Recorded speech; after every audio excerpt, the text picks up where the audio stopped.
A professional educator is expected to demonstrate strong ethical character, sound judgment, and a consistent commitment to student growth.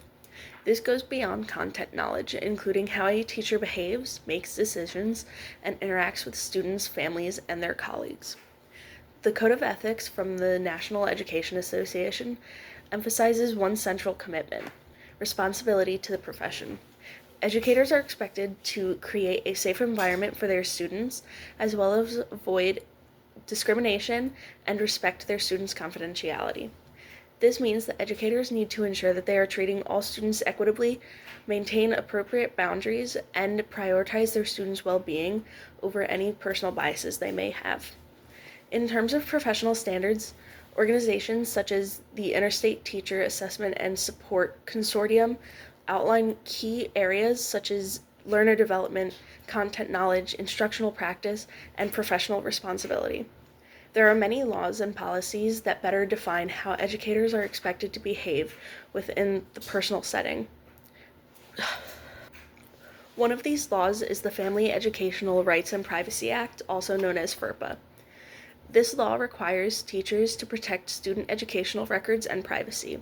There are also many policies based around mandated reporting that require educators to report suspected neglect and abuse, reinforcing the ethical duty to protect students. To uphold these expectations, I plan to commit to several key practices. First, I plan to create an inclusive classroom where everyone feels valued and supported as soon as they walk through the door by recognizing diverse backgrounds and different learning needs. I will maintain professionalism by being prepared, organized, and reflective.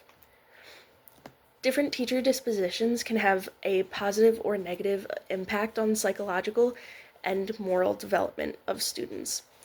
Positive dispositions such as empathy, consistency, and cultural responsiveness, as well as reflective practice, can support a student's psychological safety and moral growth.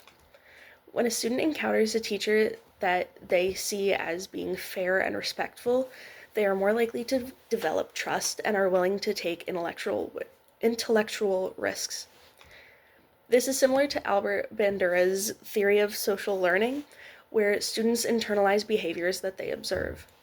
A teacher who models honesty, admits their mistakes, and treats others with dignity normalizes these behaviors for their students.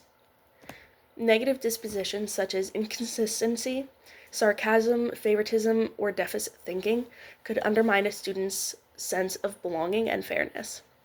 Psychologically, this could increase anxiety or disengagement within the student. To promote healthy moral development, I plan to create norms that emphasize respect, encourage reflection, and be culturally responsive and aware of biases. I also plan to collaborate with families and colleagues as much as I can. Ensuring the students encounter and critically analyze multiple perspectives requires intentional planning and consistent instructional practices. The first thing I would do in my classroom is select diverse materials to add to the curriculum. This would include novels written by diverse authors or take place in different countries or cultures.